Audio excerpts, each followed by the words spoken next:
Hey, hello everyone. Once again, welcome back to my channel Bright Crafting World. So friends, I hope आप सभी लोग ठीक होंगे। और आज की वीडियो में मैं आपके लिए प्रैक्टिकल फाइल लेके आई हूँ।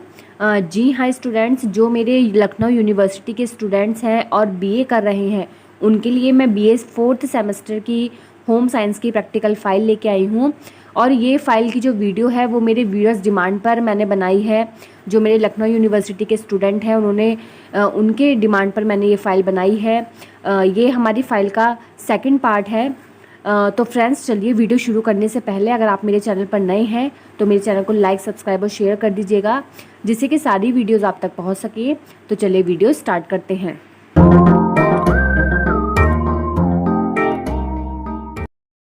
तो जैसा कि आप सभी लोग जानते हैं कि फ़ाइल शुरू करने से पहले हम फ़ाइल की इंडेक्स तैयार करते हैं। इंडेक्स में जो हमारे फ़ाइल में लिखे जाने वाले इम्पॉर्टेंट टॉपिक्स होते हैं वो हम इंडेक्स में लिखते हैं। तो चलिए इंडेक्स देख लेते हैं, इस फाइल की क्या इंडेक्स रहेगी, कौन कौन से टॉपिक रहेंगे इंडेक्स में। तो लखनऊ यूनिवर्सिटी की बीए 4th सेमेस्टर की होम साइंस की जो प्रैक्टिकल फ़ाइल है उसका फर्स्ट टॉपिक है मानव विकास की विभिन्न अवस्थाओं में शारीरिक विकास। जी हाँ स्टूडेंट्स, शारीरिक विकास या तो जन्म से पूर्व होता है या जन्म के बाद होता है।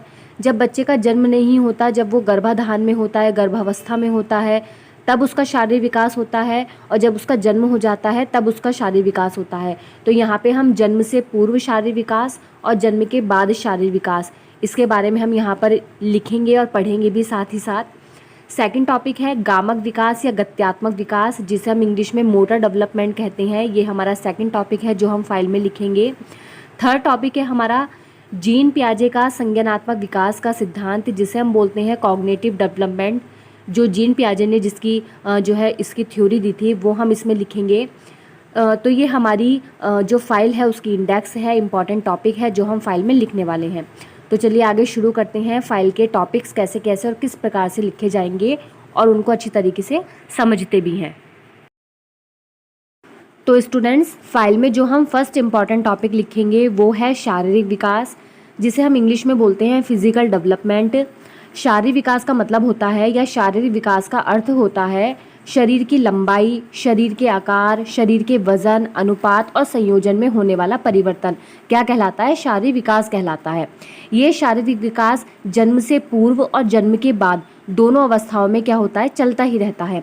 तो चलिए आगे देखते हैं कि जन्म से पूर्व की वो कौन सी अवस्थाएं हैं जिसमें शारीरिक विकास होता है और जन्म के बाद की कौन सी अवस्थाएं हैं जिनमें शारीरिक विकास होता है। तो स्टूडेंट्स, ये हैं शारीरिक विकास के विभिन्न चरण यानी कि स्टेप्स। फर्स्ट है जन्म के पूर्व विकास, यानी कि जब बच्चे का जन्म नहीं होता तब कौन से ऐसे जो अवस्थाएं हैं उनमें विकास होता है। पहली अवस्था है डिंबकाल, दूसरी अवस्था है भ्रूणकाल और तीसरी अवस्था है गर्भावस्था। तो ये जन्म से पूर्व की अवस्थाएं हैं, जो 3 अवस्थाएं हैं। जन्म के पश्चात जो विकास होते हैं यानी कि जो जन्म के बाद अवस्थाएं होती हैं वो कौन सी अवस्थाएं जिसमें शारीरिक विकास होते हैं। सबसे पहली है शैशवावस्था। सभी जानते हैं जन्म से लेकर 3 या 5 वर्ष तक की अवस्था को हम शैशवावस्था कहते हैं। उसके बाद आती है बाल्यावस्था, जो 6 से लेकर 12 वर्ष तक की होती है। उसके बाद आती है किशोर अवस्था, जो आपकी 13 से लेकर 19 की एज तक चलती है। उसके बाद आती है वयस्क अवस्था और लास्ट में प्रौढ़ अवस्था, फिर वृद्धावस्था। तो ये मानव विकास की विभिन्न अवस्थाएं हैं जो जन्म के बाद आती हैं और जिसमें अलग अलग शारीरिक विकास होते रहते हैं। तो चलिए जन्म से पूर्व जो अवस्थाएं हैं उनकी अब हम डिटेल में क्या कर लेते हैं, अध्ययन कर लेते हैं, स्टडी कर लेते हैं, पढ़ लेते हैं। चलिए शुरू करते हैं। तो स्टूडेंट, जन्म से पूर्व की जो पहली अवस्था है जिसे हम बोलते हैं डिंबकाल, जिसे इंग्लिश में बोलते हैं ओवम पीरियड, तो उसमें शारीरिक विकास कैसे होता है चलिए देखते हैं। डिंबकाल क्या कहलाता है या किसे कहते हैं? डिंब शब्द का अर्थ होता है लैटिन भाषा में अंडा। ये जो अंडे होते हैं वो आकार में बहुत छोटे होते हैं। बहुत सारे जो शुक्राणु होते हैं वो आपस में मिलकर एक नए जीव का निर्माण करते हैं, एक नए जीव को विकसित करते हैं और इसी को क्या कहा जाता है? डिंब कहा जाता है, यानी कि अंडा कहा जाता है। ये छोटा और आकार में गोल होता है। तो ये हमारा क्या होता है? डिंबकाल कहलाता है। और ये जो सब चीज़ें चल रही हैं ये हमारी शारीरिक विकास कहलाती हैं। दूसरी अवस्था होती है भ्रूणकाल। भ्रूणकाल में क्या होता है? देखिए, भ्रूण प्राणी के विकास की प्रारंभिक अवस्था होती है। यहीं से अब क्या होगा, प्रॉपर तरीके से विकास होना शुरू हो जाएगा। मानव में 3 मास यानी कि 3 महीने की गर्भावस्था के पश्चात भ्रूण को गर्भ की संज्ञा दी जाती है। भ्रूण अवस्था 8वें सप्ताह के अंत तक रहती है। जो आपकी स्टेज है, ये वाली जो स्टेज होती है, यानी जिसे हम भ्रूण जो है काल बोलते हैं, वो 8वें महीने के अंत तक रहती है। यानी कि 8वें महीने तक जो आपकी काल चल रहा है वो भ्रूण काल है। उसके बाद आपका जब प्रॉपर तरीके से विकास होना शुरू हो जाएगा वो हमारा गर्भाधान यानी कि गर्भावस्था कहलाता है। तो स्टूडेंट्स, यहाँ पर आप एक पिक्चर देख सकते हैं अपनी स्क्रीन पर जो भ्रूण काल की है। देखिए किस तरीके से जो एक मानव शिशु है उसका धीरे धीरे एक साँचा तैयार हो रहा है। ये इससे पहले एक अंडे के रूप में था, अब देखिए वो अंडा किस तरीके से एक मनुष्य की शेप में आ रहा है, एक शिशु की शेप में आ रहा है। तो ये हमारी भ्रूणकाल कहलाएगी। ये 8 महीने तक की भ्रूणकाल कहलाती है। उसके बाद गर्भावस्था का काल शुरू हो जाता है जो 9 महीने तक चलता है। तो इस तरीके से गर्भावस्था कहलाती है। गर्भावस्था जो शब्द है वो गर्भ प्लस अवस्था 2 शब्दों से मिलकर बना है। गर्भावस्था में जो महिला रहती है उसे हम गर्भवती महिला कहते हैं। और ये टोटल पीरियड होता है वो होता है 9 महीने का। सभी को पता है कि जो एक बच्चा अपने माँ के गर्भ में रहता है वो 9 महीने तक रहता है, और जो 9 महीने तक रहता है उस अवस्था को हम गर्भावस्था के नाम से जानते हैं। इस अवस्था में स्टूडेंट आप सभी जानते हैं कि जो लेडी होती है उसको प्रॉपर संतुलित आहार, ऊर्जा, प्रोटीन, कैल्शियम, सब चीज़ की जो ज़रूरत होती है तो उसको दिए जानी चाहिए। खान पीन से रिलेटेड है ये। गर्भावस्था में कैल्शियम की जो कमी हो जाती है उससे ऑस्टोमलेशिया रोग हो जाता है जो कि शरीर के लिए काफ़ी हानिकारक है। इसलिए जितने भी विटामिन्स हैं, जितने भी खनिज लवण हैं, वो एक लेडी को दिए जाने चाहिए। तो स्टूडेंट, ये जो आप डायग्राम देख रहे हैं इसमें तीनों अवस्थाओं के बारे में दिखाया गया है। पहली है डिंबकाल। देखिए आप किस तरीके से मनुष्य जो एक जीव, एक जानवर के रूप में दिख रहा है, जो धीरे धीरे जिसके हाथ, पैर, नाक, कान बन रहे हैं। उसके बाद जो बीच वाली अवस्था है वो भ्रूण काल है। देखिए किस तरीके से आंखें, हाथ और पैर निकलने शुरू हो गए। और लास्ट में है गर्भावस्था, यानी कि 8 महीने के बाद की जो अवस्था है। तो देखिए किस तरीके से एक प्रॉपर जो एक शिशु है, एक मनुष्य की, उसने क्या शरीर मतलब बना लिया है। तो ये जन्म से पूर्व की अवस्थाएं हैं जिसे हम डिंबकाल, भ्रूणकाल और गर्भकाल कहते हैं, और जिसमें ये शारीरिक विकास अलग अलग होते हैं। आई होप आपको समझ में आ गए होंगे अच्छी तरीके से। अब जन्म से पूर्व शारीरिक विकास के बाद नंबर आता है जन्म के पश्चात जो शारीरिक विकास होते हैं, यानी कि जन्म के बाद कौन सी अवस्थाएं जिसमें शारीरिक विकास होते हैं। तो पहली अवस्था है शैशवावस्था, जिसे हम इंग्लिश में इन्फेंसी बोलते हैं। यह अवस्था 0 से यानी कि जन्म से लेकर 3 वर्ष तक की अवस्था होती है। वैसे तो अलग अलग जो लोग हैं, अलग अलग जो विद्वान हैं जो इसको मानते हैं, उन्होंने जन्म से 5 वर्ष तक भी माना है। लेकिन अगर देखा जाए तो जन्म से लेकर 3 वर्ष तक की अवस्था हमारी शैशवावस्था कहलाती है। इसमें अलग अलग तरीके से क्या होती है, अलग अलग तरीके से शारीरिक विकास होता है। तो शैशवावस्था किसे कहते हैं, पहले हम ये समझ लेते हैं। शैशवावस्था वह अवस्था है जिसमें इंद्रिय प्रणालियाँ कार्य करने लगती हैं, शिशु रेंगना, चलना और बोलना शुरू हो जाता है। वो हमारी क्या कहलाती है, शैशवावस्था कहलाती है। यानी कि जो इंद्रिय हैं हमारी वो यहाँ पर काम करने लगेंगी, विकसित हो जाएंगी। शिशु चलना, बोलना, सीखना, सब तरीके से सब काम को करने में सक्षम हो जाता है। वो हमारी शैशवावस्था कहलाती है। यहाँ पे आप देख सकते हैं कि शैशवावस्था में जो शिशु है वो कुछ इस तरीके से दिखता है। तो ये हमारी शैशवावस्था है। शैशवावस्था में जो अलग अलग विकास होते हैं शारीरिक, उस पर नज़र डाल लेते हैं। शैशवावस्था में जो लंबाई होती है शिशु की वो होती है 50 सेंटीमीटर। उसके बाद जो सिर या मस्तिष्क का जो भार होता है वो होता है 300 से 350 ग्राम।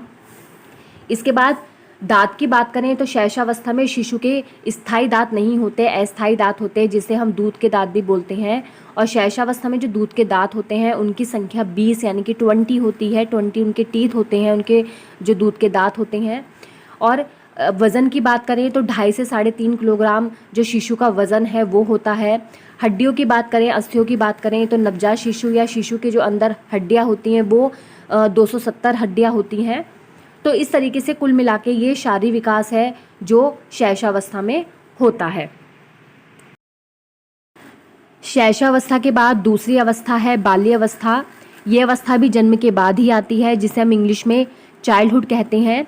बाल्यावस्था 6 से लेके 12 वर्ष तक की अवस्था को बोलते हैं, यानी कि 6 to 12 ईयर जो अवस्था होती है उसे हम चाइल्डहुड कहते हैं। जो बाल्यावस्था होती है वो दो प्रकार की होती है। पहली है पूर्व बाल्यावस्था और दूसरी है उत्तर बाल्यावस्था। पूर्व बाल्यावस्था यानी कि जो प्रथम बाल्यावस्था होती है, जो 6 से लेकर 10 वर्ष तक की होती है, उसमें जो शारीरिक विकास होता है, उसकी जो गति होती है वो बहुत जल्दी जल्दी होती है, यानी कि तीव्र गति से शारीरिक विकास होता है। उसके बाद जो 11 से लेकर 12 यानी कि 1 साल तक की जो अवस्था है, उसमें शारीरिक विकास जो होता है वो उसकी गति धीमी हो जाती है, यानी कि धीरे धीरे जो होता है वो शारीरिक विकास होता है। तो ये हमारे शारीरिक विकास अलग अलग अवस्थाओं में चल रहे हैं। आगे देखते हैं कि बाल्यावस्था में कौन कौन से शारीरिक विकास होते हैं, लंबाई में, उनके वज़न में, या उनके क्या दांत की अवस्थाएं चलती हैं, इसके बारे में हम यहाँ पर देखते हैं। या आप देख सकते हैं बाल्यावस्था का एक अच्छा सा डायग्राम आपकी स्क्रीन पर आ रहा है। तो ये बाल्यावस्था एज कहलाती है जो 6 से 12 तक की होती है। तो अब बात कर लेते हैं बाल्यावस्था में होने वाले शारीरिक विकास की। देखिए, शारीरिक विकास में सबसे पहले सिर और मस्तिष्क को देख लेते हैं कि इसमें क्या विकास होता है। सिर जो होता है वो शरीर के अन्य अंगों के मुकाबले बड़ा रहता है, यानी कि उसका विकास तेज़ी से 2 गुना हो जाता है। इसके बाद दांत की बात करते हैं तो लगभग 5 से 6 वर्ष की आयु में स्थायी दांत निकलने प्रारंभ हो जाते हैं और 16 वर्ष की आयु तक सारे स्थायी दांत आ जाते हैं, यानी कि दूध के दांत गिर के क्या आएंगे, आपके स्थायी दांत आ जाएंगे। और इन दांतों की संख्या लगभग 28 से 32 तक होती है। किसी के जो है 28 दांत होते हैं या किसी के 32 दांत होते हैं। तो ये लगभग 28 से 32 दांतों की संख्या होती है। हड्डियों की बात करें तो जो हड्डियों की संख्या है वो 270 से बढ़कर 320 हो जाती है। हड्डियों में तेज़ी से क्या होता है, विकास होता है। पूर्व बाल्यावस्था की बात चल रही है। मांसपेशियों में भी धीरे धीरे विकास जारी रहता है, यानी कि चलता रहता है, रुकता नहीं है। मांसपेशियों में भी अपने इस तरह से विकास होता रहेगा। तो ये सारे जो इम्पॉर्टेंट विकास हैं, शारीरिक विकास है, यानी कि फिजिकल डेवलपमेंट है, वो बाल्यावस्था में होते रहते हैं। तो अब बाल्यावस्था के बाद अगली अवस्था है किशोरावस्था। किशोरावस्था को इंग्लिश में एडोलेसेंस कहा जाता है। एडोलेसेंस शब्द लैटिन भाषा के एडोल्सकर शब्द से बना है, जिसका अर्थ है प्रौढ़ता की ओर बढ़ना। किशोरावस्था को 2 भागों में बांटा गया है, पूर्व किशोरावस्था और उत्तर किशोरावस्था। पूर्व किशोरावस्था की जो आयु अवधि है वो होती है 12 से 15 वर्ष तक की अवस्था, और जो उत्तर किशोरावस्था होती है वो होती है 16 से 18 वर्ष तक की अवस्था। इस प्रकार 12 से लेकर 18 वर्ष तक की अवस्था को किशोरावस्था के नाम से जाना जाता है। किशोरावस्था में बहुत सारे परिवर्तन होते हैं, शारीरिक परिवर्तन होते हैं, जो किशोर और किशोरियों यानी कि लड़के और लड़कियों में दिखाई देते हैं। तो चलिए देखते हैं कि वो कौन से परिवर्तन हैं जो लड़के और लड़कियों में होते हैं। तो स्टूडेंट, किशोर अवस्था में बहुत सारे शारीरिक परिवर्तन होते हैं, जैसे लड़कियों की जो वाणी होती है, आवाज़ होती है, वो बहुत कोमल हो जाती है, और जो लड़कों की आवाज़ होती है वो काफ़ी मोटी और भारी हो जाती है। इसके अलावा देखा जाए तो किशोर अवस्था में किशोरियों के अंदर मासिक धर्म, जिसे हम पीरियड्स बोलते हैं, वो शुरू हो जाते हैं। इसके अलावा जो सिर और मस्तिष्क का जो भार होता है वो 16 वर्ष की आयु तक पूर्ण हो जाता है, इसके बाद नहीं बढ़ता, वृद्धि हमारी नहीं होती है, सभी जानते हैं किशोरावस्था के बाद। हड्डियाँ जो होती हैं वो 206 हड्डियाँ हो जाती हैं, यानी कि अगर बात करें तो नवजात शिशु के अंदर 270 हड्डियाँ होती हैं और एक वयस्क पुरुष के अंदर 206 हड्डियाँ हो जाती हैं। तो हड्डियाँ भी यहाँ पर, हड्डियों का भी पूर्ण विकास हो जाता है। उसके बाद अगर आप देख सकते हैं कि यहाँ पे किशोर अवस्था में लड़कियों में जो होने वाले शारीरिक बदलाव हैं वो इस प्रकार हैं, जैसे लंबाई का बढ़ना, स्तनों का विकास, माहवारी की शुरुआत, इसके अलावा कूलों का चौड़ा होना, वजन का बढ़ना। तो ये शारीरिक विकास जितने भी हैं या शारीरिक चेंजेस जिसको हम बोलते हैं फिजिकल चेंजेस, वो किशोर अवस्था में लड़कियों के अंदर होते हैं। इसके अलावा लड़कों की अगर बात करें तो लड़कों के अंदर जैसे उनकी छाती चौड़ी हो जाती है, या उनकी आवाज़ में भारीपन आ जाता है, उनकी दाढ़ी मूछ निकल आती हैं। तो ये शारीरिक जो परिवर्तन है वो लड़कों के अंदर होते हैं। तो इस तरीके से किशोरावस्था में होने वाले ये कुछ शारीरिक विकास हैं जो होते ही होते हैं। उसके बाद स्टूडेंट, जो हम फाइल में अगला टॉपिक लिखेंगे यानी कि सेकंड टॉपिक, वो है गामक विकास या गत्यात्मक विकास, जिसे हम इंग्लिश में मोटर डेवलपमेंट कहते हैं। अब बात करते हैं कि गत्यात्मक विकास कहते किसे हैं, क्या परिभाषा है इसकी। तो चलिए देख लेते हैं। गति संबंधी क्रियाओं के विकास को ही गामक विकास या गत्यात्मक विकास कहा जाता है।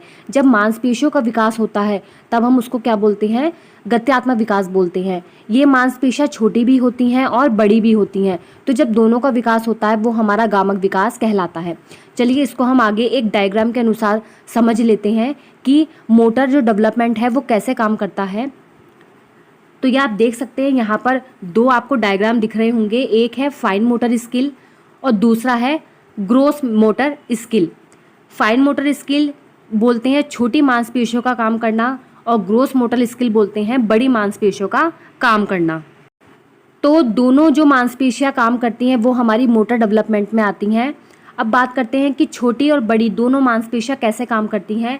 देखिए, जब हम किसी पेन को पकड़ते हैं या जब हम कोई ड्राइंग करते हैं तब हमारी केवल फिंगर्स का प्रयोग होता है, केवल फिंगर्स की मांसपेशियों का प्रयोग होता है। या फिर जब हम कोई इंस्ट्रूमेंट बजाते हैं तो हमारी केवल फिंगर्स का प्रयोग होता है, केवल हाथ का प्रयोग होता है। तो ये हमारी क्या है, छोटी मांसपेशियां यानी कि फाइन मोटर स्किल हैं। तो इसको हम फाइन मोटर स्किल समझते हैं। इसके बाद अगला जो है वो है ग्रोस मोटर स्किल, जिसमें हमारी बड़ी मांसपेशियों का प्रयोग होता है, जैसे कि डांस करना। अब डांस तो हम हाथ पैर दोनों तरीके से करते हैं ना, दोनों हमारे हाथ भी चलते हैं और पैर भी चलते हैं। साइकिल चलाते हैं तो हम केवल हाथ से थोड़ी साइकिल चला रहे हैं, इसमें हमारे पैर भी लगते हैं, पूरा हमारा शरीर पूरी बॉडी लगती है। इसके अलावा जो हम गेम खेलते हैं या स्विमिंग करते हैं तो ये हमारी ग्रॉस मोटर स्किल में आती हैं।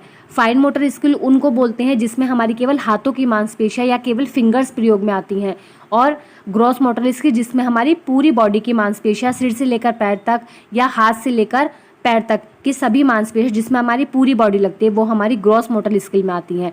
तो ये हमारा गामक विकास कहलाता है, जो दो प्रकार से कार्य करता है, एक फाइन मोटर स्किल और एक gross motor skill. I hope आपको अच्छे से ये भी समझ में आ गया होगा। तो आप मुझे बताइए अगर आपको अच्छे से समझ में आ गया, कमेंट कीजिएगा मुझे। बाकी जो चीज़ आपको अच्छे से समझ में नहीं आई वो भी मुझे बताइएगा, उसको भी हम अच्छी तरीके से और आगे क्लियर करने की कोशिश करेंगे। तो अब हमारा लास्ट टॉपिक है संज्ञानात्मक विकास। देखिए, संज्ञान शब्द का जो प्रयोग है वो अक्सर अधिगम यानी कि लर्निंग और चिंतन को व्याख्यायित करने के लिए प्रयोग में लाया गया था।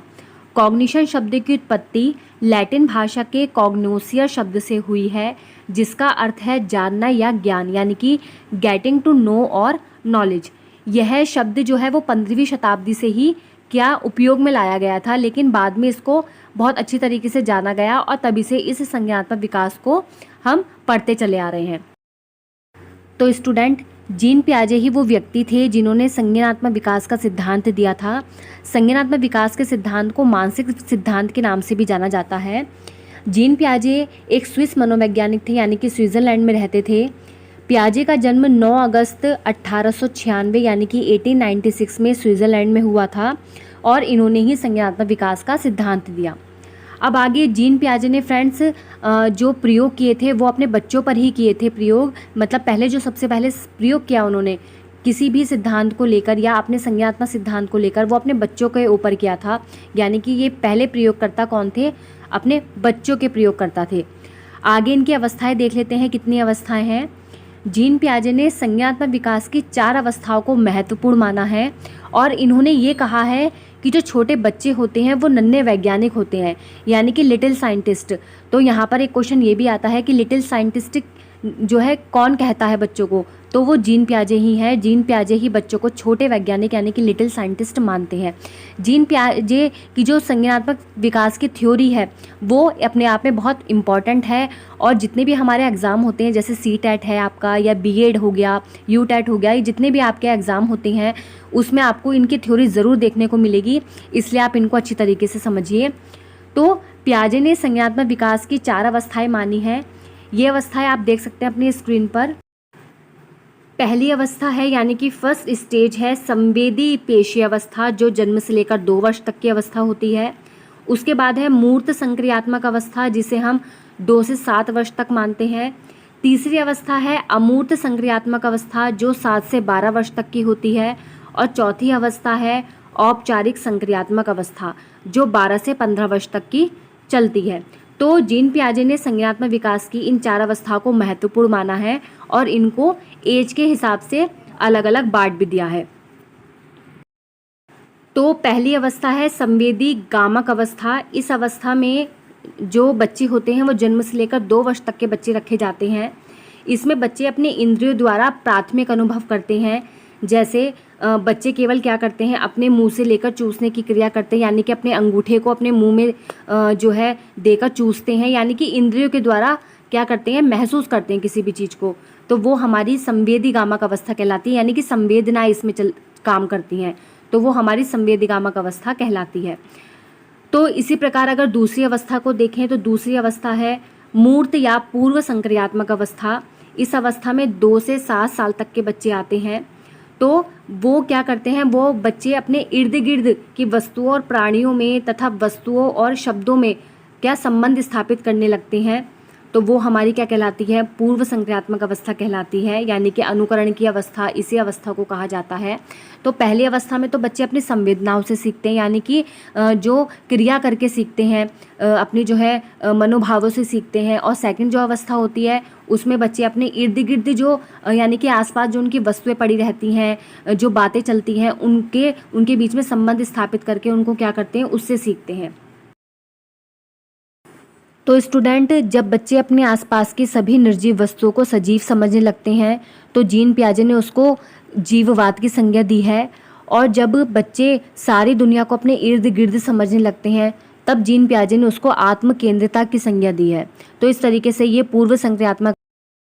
अब इसके बाद जीन पियाजे की तीसरी अवस्था है मूर्त संक्रियात्मक अवस्था, जो 7 वर्ष से लेकर 11 वर्ष तक की आयु अवस्था को माना जाता है, यानी कि 7 से लेकर 11 वर्ष तक की अवस्था को मूर्त संक्रियात्मक अवस्था कहा जाता है।